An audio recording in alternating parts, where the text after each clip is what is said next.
grâce. Notre Père, mon âme te bénit, mon âme te bénit. Merci pour ta grâce. Merci pour ta présence. Que toute la gloire soit en toi. Merveilleux Jésus.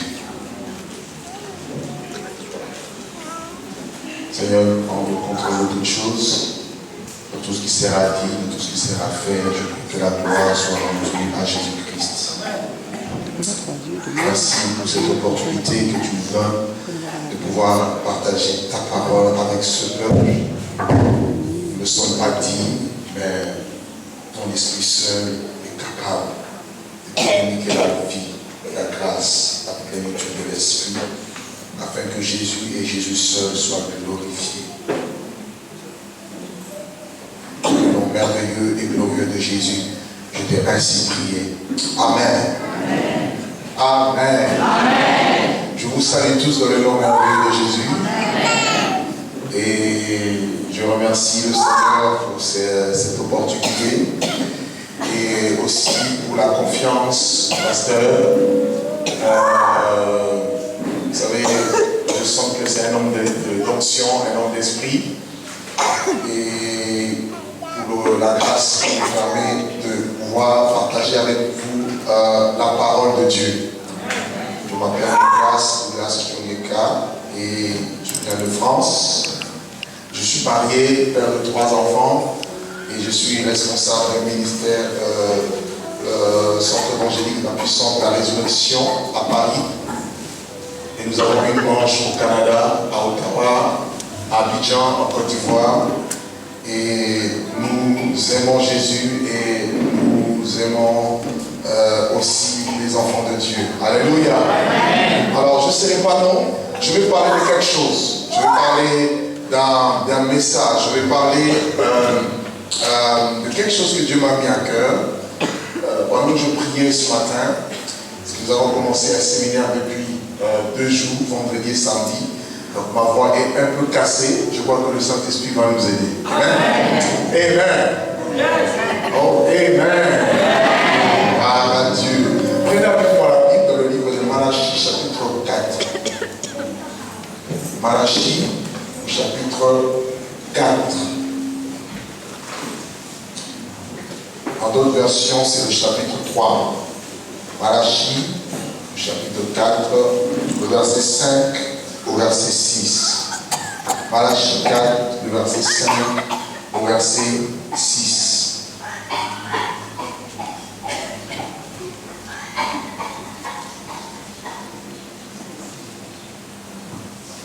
Tout le monde a trouvé? Voici, je vous enverrai Élie le prophète avant que le jour de l'Éternel arrive. Ce jour grand et redoutable, qui ramènera le cœur des pères à leurs enfants et le cœur des enfants à leurs pères, de peur que je ne vienne frapper le pays d'interdit. Ici, c'est une parole prophétique, une parole qui concerne le temps de restauration, le temps à venir. Malachie était le tout dernier prophète que Dieu a envoyé en Israël pour parler à la nation. Les prophètes dans la Bible étaient des voix de l'Éternel. Les prophètes dans la Bible étaient des bouches de Dieu.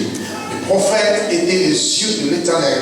Et ils étaient censés être dans la présence de Dieu pour écouter, entendre et parler au cœur de la nation. Et vous verrez qu'à chaque fois dans la Bible que Dieu a suscité des prophètes, c'était dans des temps sombres, c'était dans les temps des ténèbres spirituelles, c'était dans des temps d'apostasie ou encore d'abandon. Lorsque le peuple s'écartait de la voie de Dieu, Dieu suscitait, il suscitait des prophètes pour qu'ils parlent au cœur de la nation, pour que le peuple revienne à Dieu.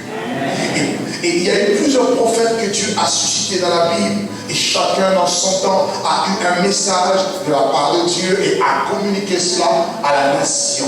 Mais ici, le prophète Malachie, qui était le tout dernier prophète, il va dire que Dieu va vous envoyer. Il parle ici à Israël, il parle à la nation de Dieu, à cette nation qui a été mise à part par Dieu pour être un royaume des sacrificateurs, pour être une nation sainte, un peuple à part. Cette nation qui s'était détournée de Dieu, cette nation qui s'était écartée de Dieu, Dieu dit à cette nation, je vous enverrai. Vous voyez, donc il est question du futur. Dieu dit, je vous enverrai Élie le prophète. Amen. Avant de parler de cet Élie, de cet Élie, le prophète dont Dieu, dans la bouche de Malachi, a parlé, nous savons qu'il y a eu dans la Bible un prophète qui portait le nom d'Élie. Vous êtes d'accord avec moi? Élie était un prophète de Dieu que Dieu a suscité dans un temps où Israël boitait de deux côtés.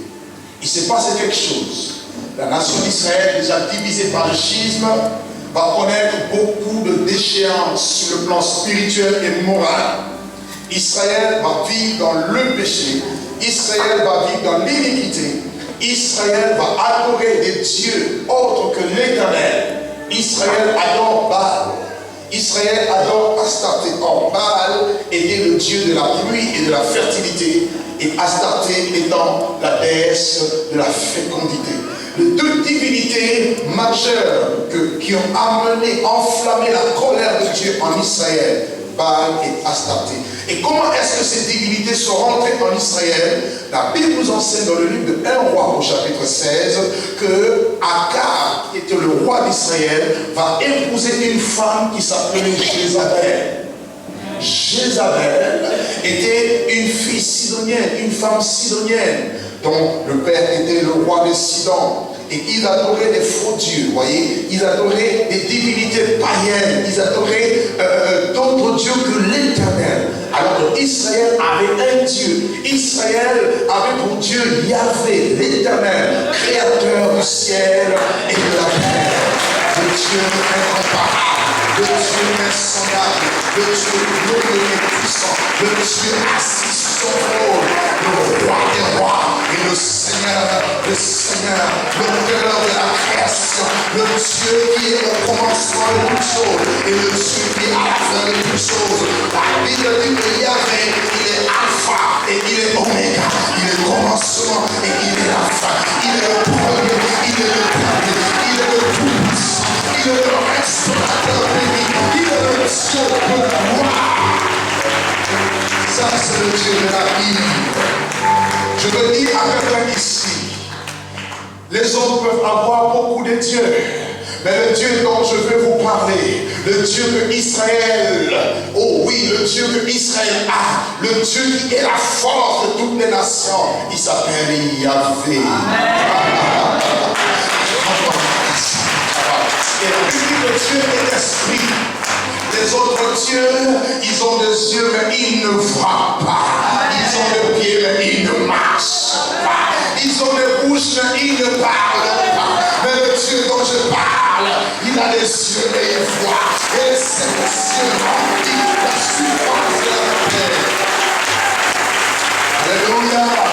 Il a des pieds, il marche. Il a des mains et il agit. Et la main de l'Éternel n'est pas trop cool pour sauver, ni son oreille trop dure pour entendre. Et il dit, quiconque invoquera le nom de l'Éternel, celui-là sera sauvé. Amen. Qui aime Jésus ici? Qui aime Jésus? Oh, gloire à Dieu. Quelle présence de l'Esprit de Dieu. Israël abandonne son Dieu. Dans le livre de Jérémie, chapitre 2, le verset 11, la Bible dit, mon peuple est sans intelligence. Jérémie 2, verset 13, vous avez abandonné la source d'eau vive pour vous attacher, pour creuser des citernes crévassées qui ne retiennent pas l'eau. Israël n'avait plus de repère. L'apostasie est rentrée dans la nation. Les gens ont abandonné l'Éternel. Ils ont commencé à adorer Baal et Astarté. Quand Jézabel est arrivée, Jézabel va faire quelque chose. La première chose que Jézabel a fait en Israël, Jézabel a tué tous les vrais prophètes. Elle a commencé par tuer les prophètes. Jézabel est un esprit religieux. Jézabel est un esprit qui n'aime pas la vérité. Jézabel est un esprit qui tue les prophètes, comprenez?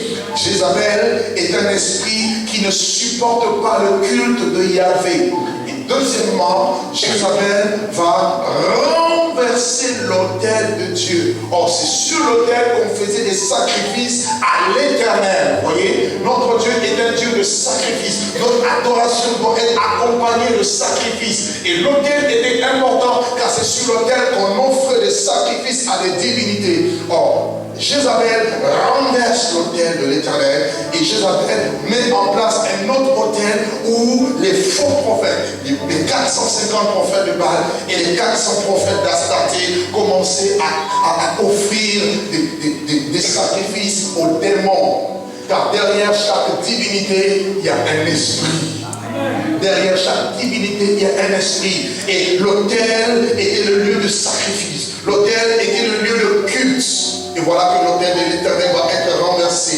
Et le peuple commençait à boiter. Beaucoup allaient après Dieu, mais en même temps, ils allaient après Baal et Astarté. Il y avait comme un mélange de spiritualité, un mélange dans la spiritualité. Oh, Dieu n'aime pas le mélange. Le Dieu de la Bible ne se mélange pas. Il n'y a pas de rapport entre le temple de Dieu et les idoles.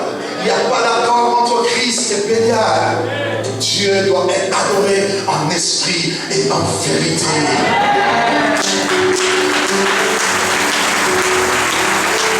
Jésus dit, l'heure vient.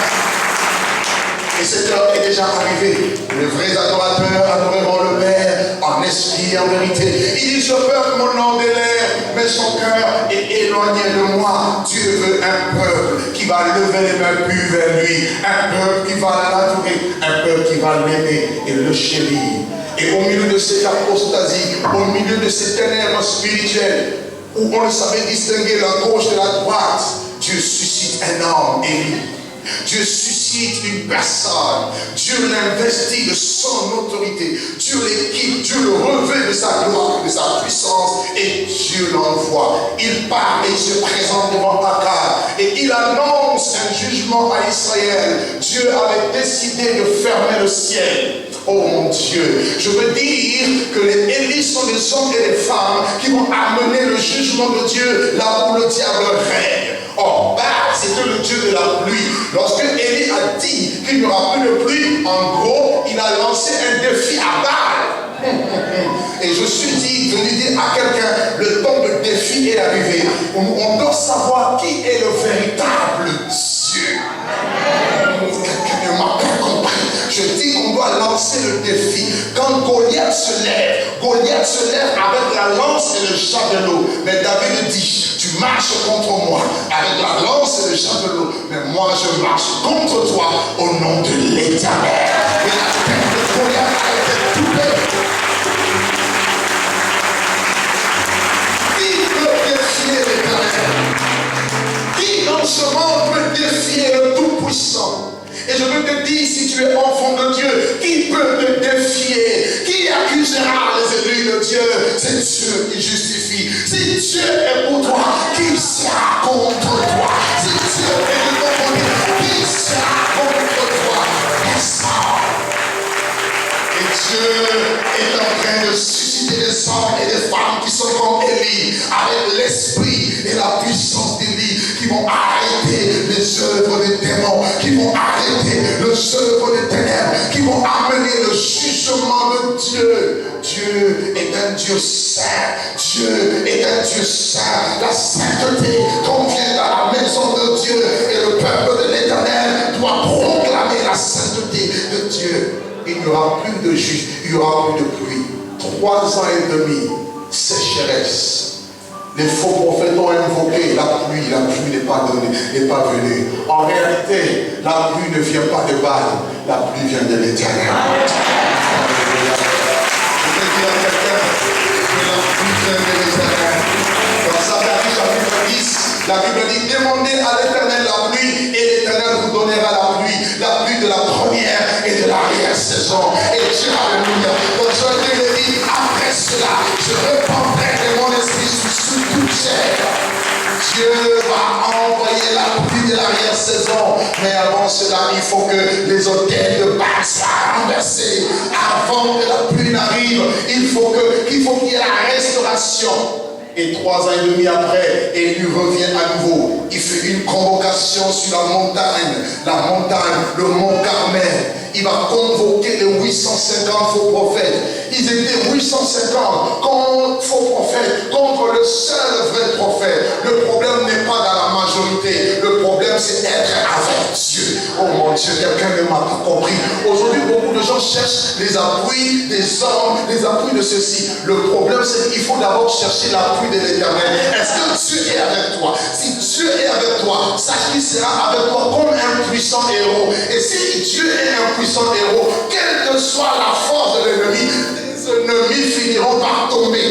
Je veux dire à une personne, même si l'ennemi était, la Bible dit quand l'ennemi viendra comme un fleuve, l'Esprit de l'Éternel le mettra en fuite. Nous sommes dans une génération où nous devons marcher avec Dieu. Je ne veux pas aller seul, je veux être avec Dieu. Dieu à gauche, Dieu à droite, Dieu devant, Dieu derrière, Dieu en haut, qui peut me pousser? Ils te feront la guerre, mais ils ne te vaincront jamais. Alléluia. Alléluia. Est-ce qu'on peut faire ça un coucou à Dieu? Alléluia. Gloire à Dieu. Élie arrive. Élie leur dit, écoutez, offrez un sacrifice à votre Dieu. Moi aussi je veux offrir un sacrifice à mon Dieu. Le Dieu qui répondra par le feu, celui-là qui sera le véritable Dieu. Mes amis, ils ont invoqué Baal pendant 6 heures. De 6 heures à midi. Baal, Baal, Baal, Baal. La Bible dit il n'y avait ni cri, ni rien. Il n'y avait rien du tout. Il n'y avait rien. Et Élie commence à se moquer, dit, mais invoquez, criez plus fort. Peut-être qu'il est parti en vacances. Je connais des dieux qui partent en vacances. Mais mon Dieu ne part jamais en vacances.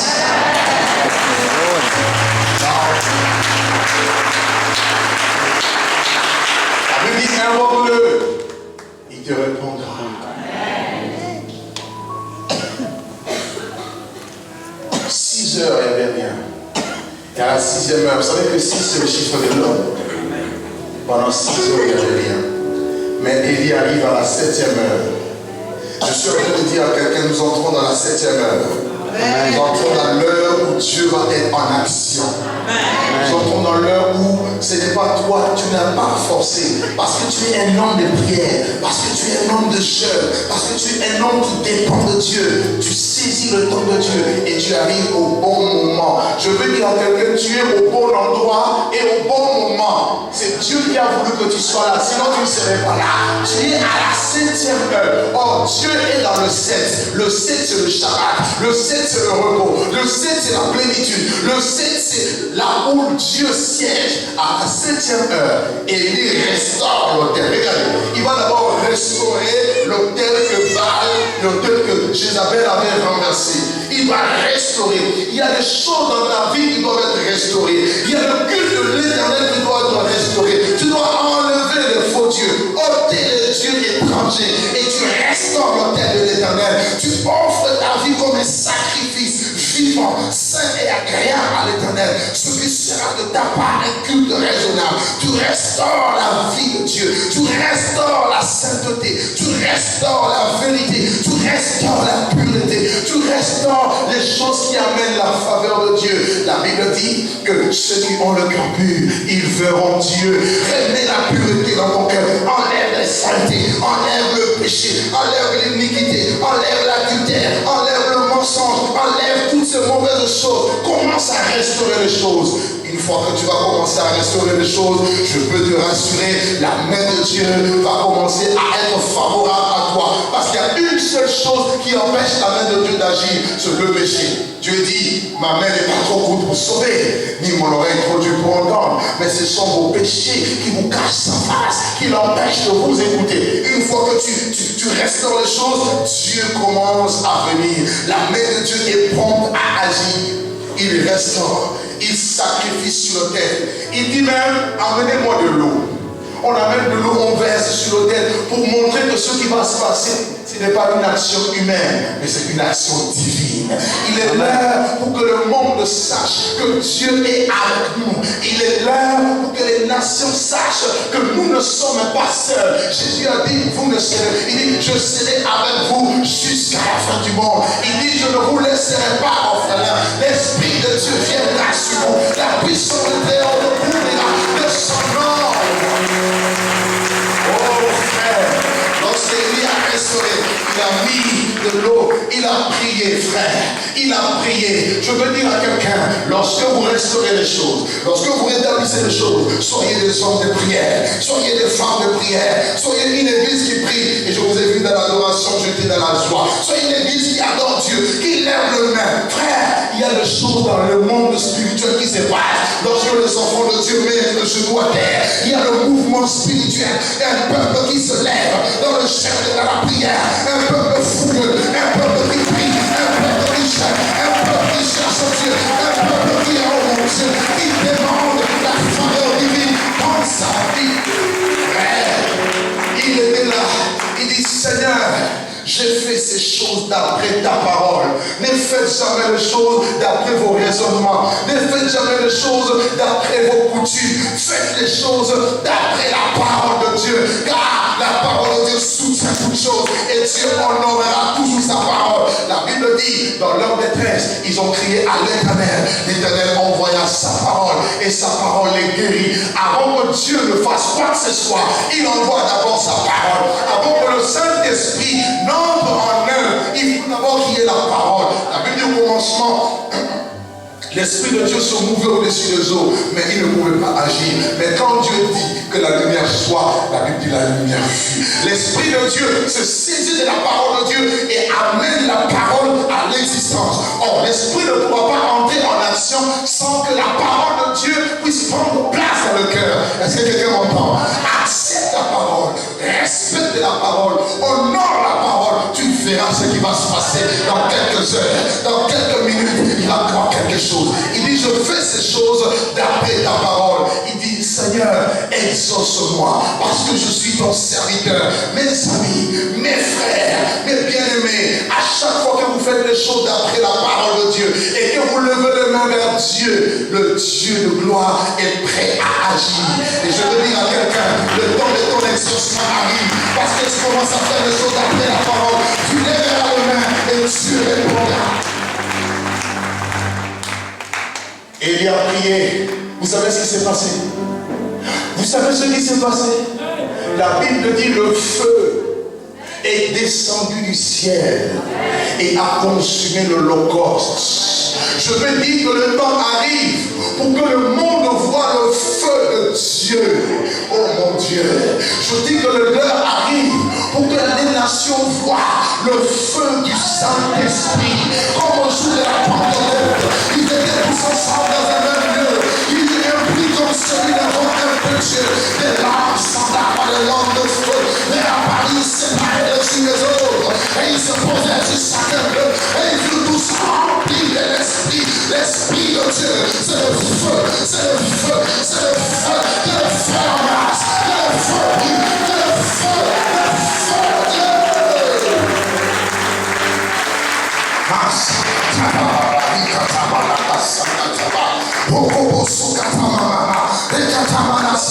Il est l'heure. La Bible dit, vous verrez la différence entre le juste et le méchant, entre celui qui craint Dieu et celui qui ne le craint pas, entre celui qui sert Dieu et celui qui ne sert pas Dieu. Garde à toutes les personnes qui te combattent, car celui qui te touche à la prunelle de l'œil de Dieu. Je vais te dire que tu es intouchable.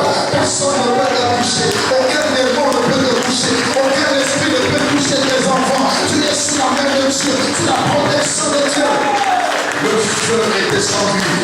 Et je veux dire à quelqu'un, il est l'heure que le feu descende. Le feu doit descendre du ciel. Nous sommes comme Élie. La Bible dit Élie était un homme de la même nature que toi et moi. Il a prié. Il a prié. Le est ouvert. Et je viens déclarer aujourd'hui que ton ciel est ouvert. Je viens déclarer que ton ciel est ouvert. Au nom de Jésus. Au nom de Jésus. Amen. Je vous enverrai Élie. Élie est venu. Ce Élie-là, dont je vous parle, il est monté dans un char de feu.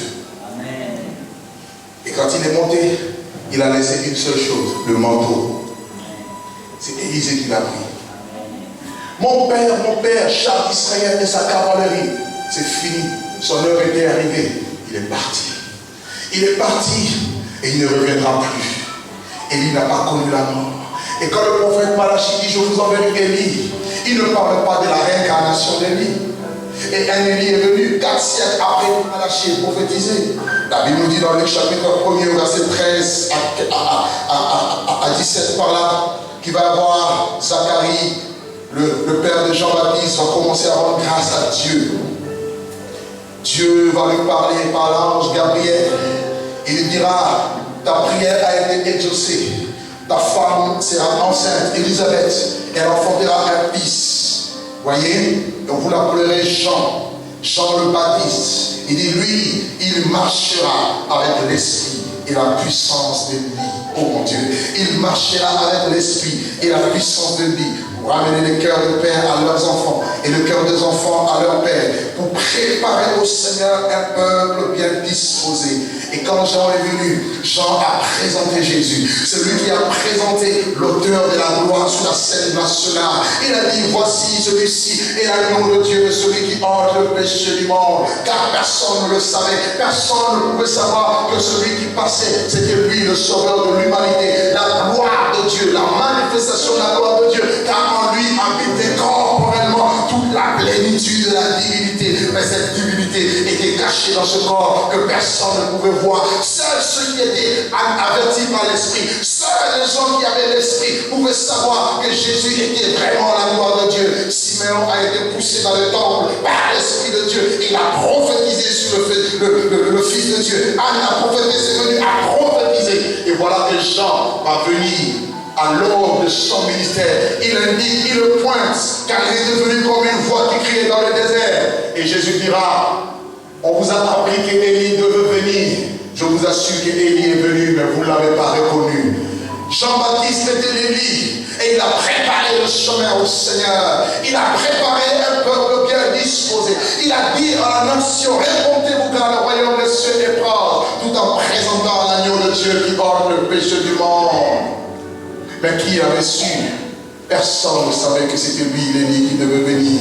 Il est venu restaurer la communion entre Dieu et l'homme. L'esprit, la puissance de lui est un esprit de restauration. C'est un esprit de réconciliation. Dieu veut réconcilier les hommes avec Dieu. Dieu nous a donné le ministère de la réconciliation. Élie était, Jean plutôt, est venu pour restaurer. Restaurer. Dans la Bible, lorsqu'on parle de la restauration, on voit la guérison. Restaurer égale remettre à l'état initial quelque chose qui a été cassé, détruit, brisé. Et Jean est venu, il a restauré. Et la Bible dit dans Malachie, le verset que nous avons lu, que Élie viendra avant le jour de l'Éternel. Or, le jour de l'Éternel n'est pas encore arrivé. Le jour de l'Éternel, c'est quand Dieu va entrer Dieu va commencer à agir dans les affaires des hommes. Le jour de l'Éternel va commencer après l'enlèvement de l'Église. C'est pour cela que vous verrez dans Apocalypse chapitre 11, on nous parle des 2 témoins.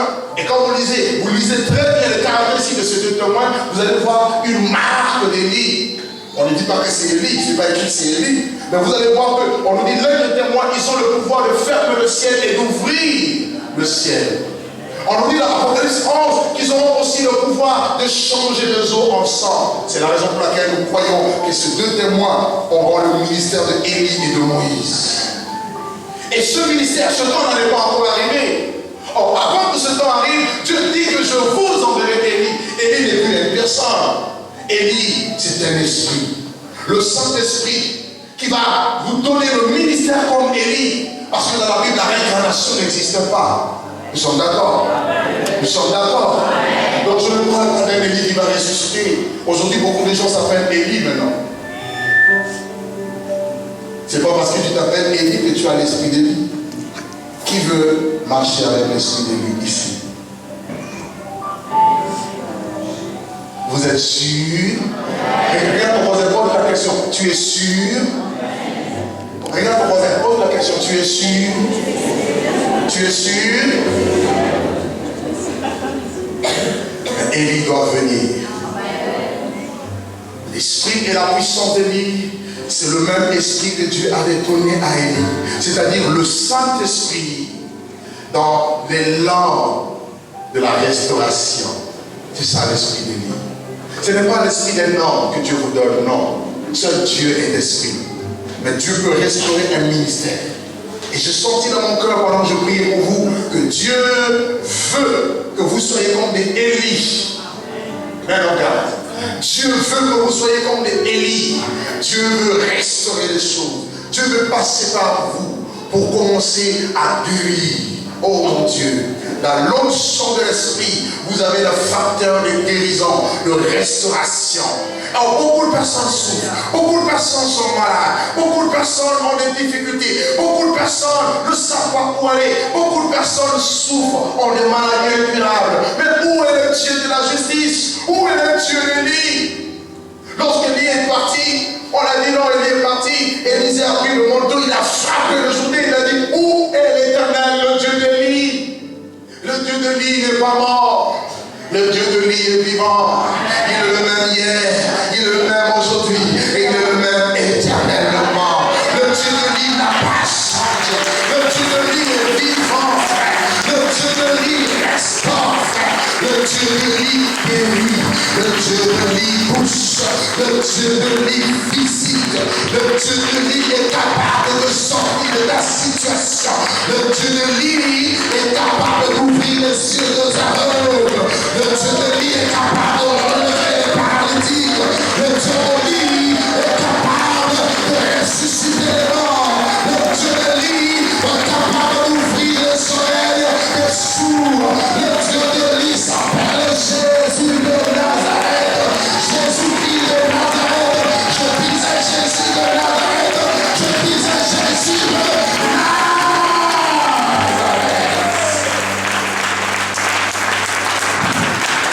I sing praises to your name. Vous connaissez? Oh Lord, worship to your name. Oh Lord, 'cause your name is great and greatly to be praised.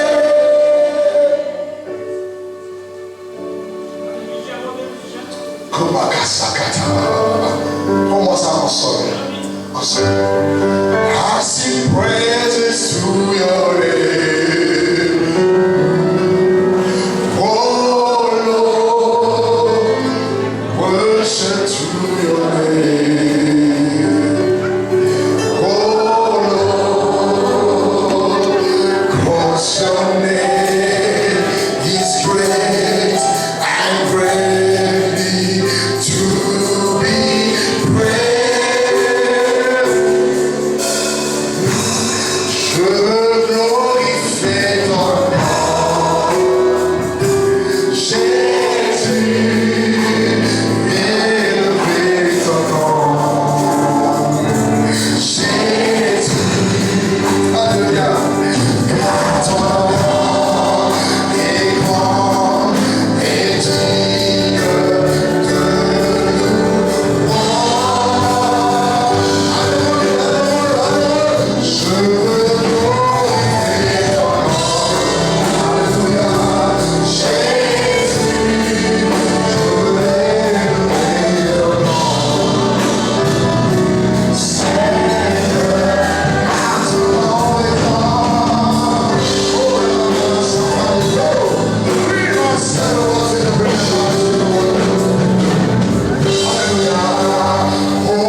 cette parole toucher. Et j'aimerais que Dieu, la main de Dieu se pose sur toi comme elle était sur Élie. Je veux te demander de sortir de la foule. Viens juste devant ici.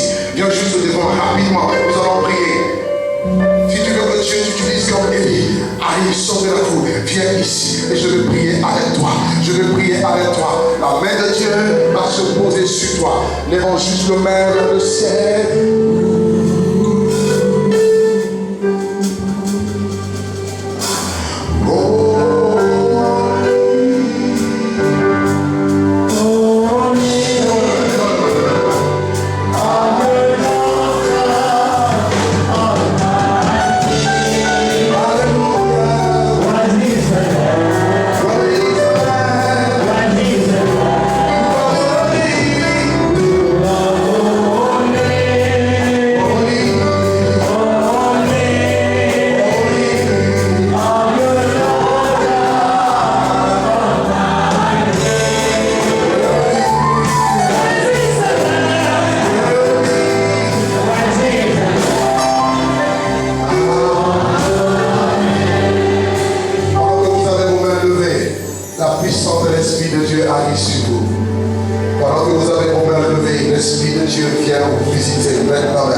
C'est moi l'Éternel. C'est moi l'Éternel. Si l'Esprit de toi soit guéri. Aujourd'hui, tu es mon enfant.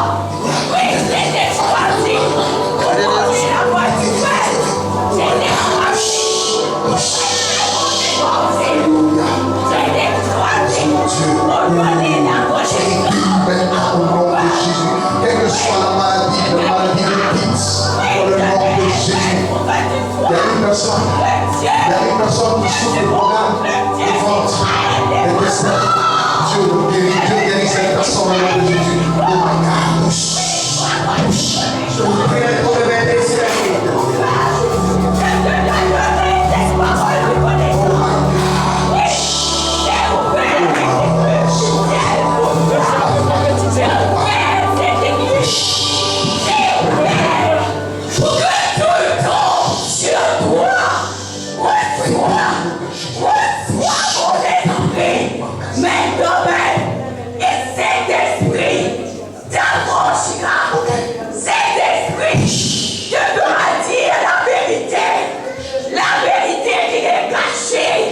Je te révélerai cette vérité qui est cachée pour perdre mes ennemis, pour perdre une nation, pour perdre la terre.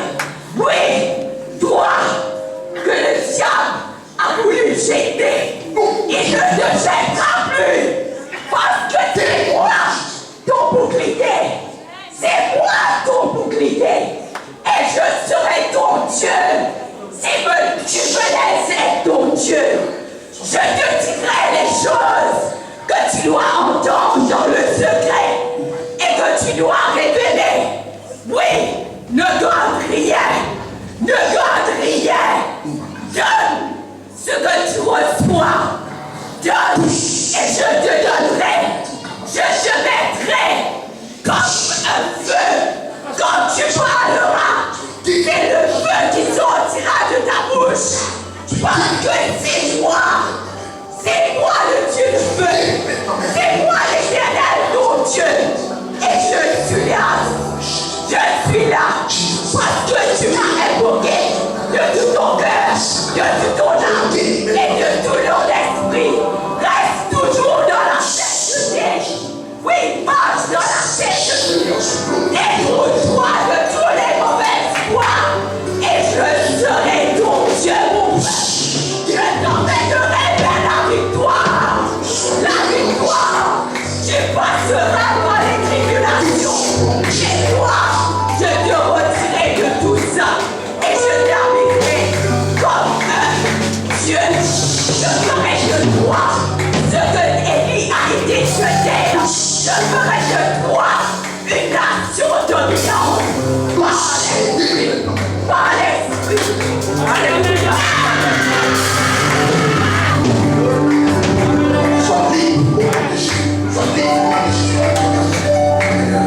Ne quittez pas l'église de la Sainte-Seine, on va ouvrir la Sainte-Seine encore, l'école des enfants, faites de même, s'il vous plaît. La dimanche, je pense que vous pouvez rester. Ne quittez pas l'église. Va chanter un petit peu, Va chanter un petit peu. Va chanter un petit peu, all right. Come on, come on.